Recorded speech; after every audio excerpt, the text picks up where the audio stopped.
Hello dear ninth class, आप सभी का स्वागत है आज की वीडियो में। और आज हम पढ़ने वाले हिस्ट्री का फर्स्ट चैप्टर फ्रांसीसी क्रांति के मोस्ट इंपोर्टेंट पीवाई क्वेश्चन जो कि आपके एग्जाम में आने वाले हैं। तो दोस्तों वीडियो को लास्ट तक देखना, वीडियो छोटी है, ज़्यादा बड़ी नहीं है, आपको फटाफट मोस्ट इंपोर्टेंट क्वेश्चन में बता देता हूँ, समझ लेना ठीक है, ताकि आपके एग्जाम में आप अच्छा कर सके। दोस्तों देखिए, हमारा चैप्टर है फ्रांसीसी क्रांति, चैप्टर पहला, और इसका पहला मोस्ट इंपोर्टेंट क्वेश्चन है, जब लुई 16वां फ्रांस का राजा बना तब फ्रांस की स्थिति कैसी थी। ठीक है ना, जब राजा बना तो उसकी स्थिति कैसी थी। अब जरा ध्यान से देखिए, ये बना 1774 में, लुई 16 राजा बना फ्रांस का, और देश की आर्थिक स्थिति उस समय बहुत ज्यादा खराब थी। लंबे समय के युद्ध से शाही खर्चे से राजकोष खाली हो गया था, और अमेरिका के स्वतंत्रता संग्राम में सहायता से कर्ज बढ़ गया था, क्योंकि अमेरिका को आजाद कराने में इसने अपनी भूमिका निभाई थी, इसके इसने बहुत ज्यादा कर्जा ले लिया। फिर आम जनता पर भारी कर थे, और जबकि पादरी और समांत कर मुक्त थे। ठीक है, और महंगाई, बेरोजगारी और गरीबी से असंतोष फैल गया था। मतलब जब लुई 16 आया तो फ्रांस की बैंड बजी हुई थी पूरी तरीके से। ठीक है ना, गरीबी, अमेरिका को बचाने के लिए कर्ज लिया गया,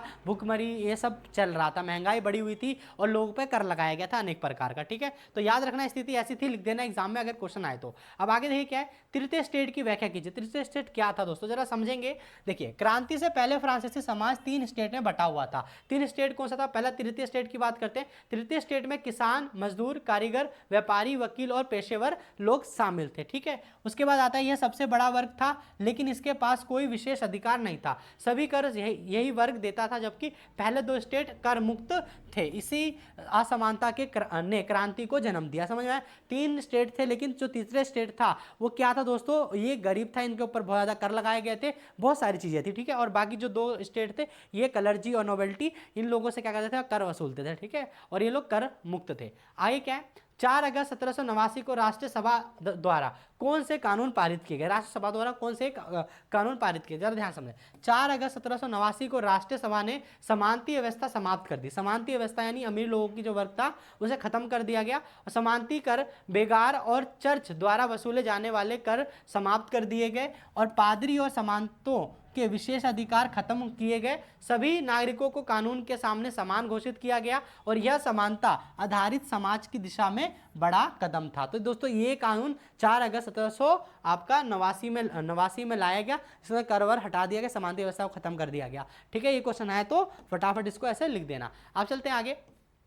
आगे आपका 18वीं सदी में महिलाओं की स्थिति क्या थी, इस और क्या क्रांति में बदलाव आए, तो जरा ध्यान समझेंगे। 18वीं शताब्दी में महिलाओं की को शिक्षा, संपत्ति और राजनीतिक अधिकार नहीं थे, उनका जीवन घरेलू कार्यों तक ही सीमित था। और क्रांति के दौरान महिलाओं ने आंदोलनों में भाग लिया और अधिकार मांगे, और कुछ सुधार हुए, लेकिन उन्हें मतदान अधिकार नहीं मिला, इसलिए परिवर्तन सीमित रहा। तो सीमित परिवर्तन रहा, आंदोलन हुए। ठीक है, तो ये महिलाओं की स्थिति थी। ठीक है, ध्यान रखना इस चीज को। आप चलते हैं आगे। आगे आपका जैकोबिन क्लब के उदय का वर्णन कीजिए। मतलब जो जैकोबिन क्लब है वो क्यों उदय हुआ, इसका क्या कारण था उदय होने का? देखिए, जैकोबिन क्लब फ्रांसीसी क्रांति का सबसे प्रभावशाली राजनीतिक संगठन था। इसमें मजदूर, कारीगर, छोटे दुकानदार शामिल थे। ठीक है, इसने राजतंत्र को समाप्त कर गणराज्य की स्थापना की मांग की, और 1793 में रोबिस्पियर के नेतृत्व में जैकोबिन सत्ता में आए, और यह क्रांति का उग्र चरण था। ठीक है, उग्र चरण था यहाँ पे। तो ठीक है, जैकोबिन क्लब ने यहाँ पर फ्रांसीसी क्रांति के जो अराजकता थे उसको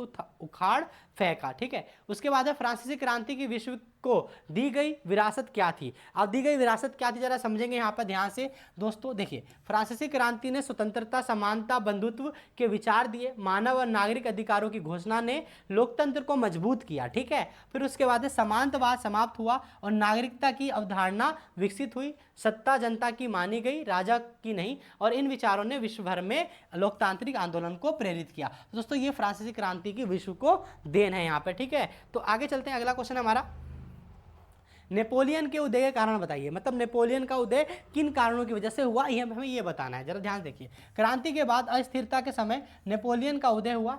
वह एक सफल सेनापति था, और 1799 में उसने सत्ता पर कब्जा कर प्रथम कौंसल बना, और 1804 में उसने स्वयं को सम्राट घोषित किया, और प्रशासनिक सुधार और नागरिक संहिता लागू कर उसने फ्रांस में स्थिरता लाई। तो इस तरीके से ये हमारा नेपोलियन के बारे में हो गया। ध्यान रखना, इंपॉर्टेंट क्वेश्चन है, आता है कई बार एग्जाम के अंदर। ठीक है, उसके बाद जीवन निर्वाह संकट क्या था, और इसने क्रांति को कैसे जन्म दिया। जरा ध्यान से समझेंगे दोस्तों इस चीज को। देखिए, जनसंख्या वृद्धि और खराब फसलों से खदान की कमी हुई, रोटी महंगी हुई हो गई, और जबकि मजदूरी नहीं बढ़ी। बढ़ी, गरीबों में भूख और असंतोष फैल गया, लोगों ने इसके लिए राजशाही को दोष ठहराया, यही संकट क्रांति का बड़ा कारण बना, इससे आपका फ्रांसीसी क्रांति हुआ। तो ये कारण मुख्य कारण है जो कि आपका फ्रांसीसी क्रांति को जन्म दिया इसने, ठीक है। फिर उसके बाद देखिए दोस्तों क्या हमारा अगला क्वेश्चन, फ्रांसीसी क्रांति के प्रतीकों का अर्थ बताइए। तो देखिए प्रतीक के बारे में समझ लेते हैं। देखो टूटी जंजीर का मतलब क्या होता है, स्वतंत्रता, ठीक है। मतलब जो बेड़ियों में जकड़े हुए थे